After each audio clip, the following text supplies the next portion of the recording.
મહત્વપૂર્ણ સમાચાર સામે આવી રહ્યા છે। પાટણ કલેક્ટર કચેરીમાં બોમ્બ ધમકીથી હડકંપ। પાટણ કલેક્ટર કચેરીના ઈમેલ પર બોમ્બ બ્લાસ્ટની ધમકી મળતા તંત્રમાં દોડધામ મચી। બપોરે 3 વાગ્યે બ્લાસ્ટ થવાની ચેતવણી સાથે મળેલ ઈમેલ પછી કચેરી ખાલી કરવામાં આવી, કર્મચારીઓને અપાઈ રજા। Bomb squad, dog squad, LCB અને એસઓજી ટીમ સ્થળ પર પહોંચી તપાસ હાથ ધરી। હાલ કચેરી પોલીસ છાવણીમાં ફેરવી દેવામાં આવી છે। જિલ્લા પોલીસ ધમકી આપનાર ઈમેલની સત્યતા અને સ્ત્રોત અંગે ગંભીર તપાસ શરૂ કરી દીધી છે। તબરી મચી ગઈ છે કલેક્ટર કચેરીના અંદર। શું વિગત છે અત્યારે પ્રાથમિક? એક ઈમેલ આવ્યો હતો કલેક્ટરના આઈડી ઉપર કે આ એક બોમ્બ થ્રેટ જેવું એમાં રાખ્યું છે। આજે 3 વાગે પહેલાં કે આઈડી બ્લાસ્ટની સંભાવના છે એમ કરીને એક અનોનિમસ ઈમેલ આઈડી હતો। થર્ડ પાર્ટી ડોમેનવાળા નથી, એક થર્ડ પાર્ટી એક ઈમેલ આવી।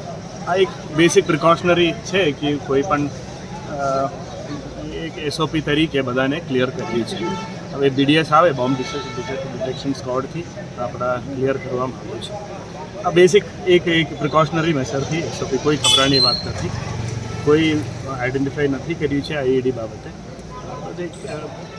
લગભગ આપણા કચેરીમાં 200થી ઉપર માણસ હોય તો બધાને ક્લિયર કરવા માટેની બેસિક એસઓપી તરીકે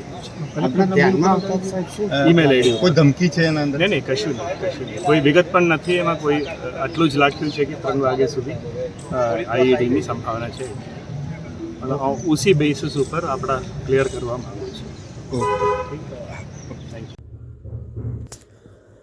પાટણ કલેક્ટર કચેરીને બોમ્બ મુકાનો ઈમેલ। બપોર 3 વાગ્યા સુધીમાં કલેક્ટર કચેરીમાં બ્લાસ્ટની અપાઈ ધમકી। કચેરીના અધિકારીઓ કચેરી કર્મીઓના ઘરે રવાના કરાયા। પાટણની કલેક્ટર કચેરીના મેલ આઈડી પર બોમ્બ મુકાયો હોવાનો ઈમેલ મળતા હડકંપ મચી।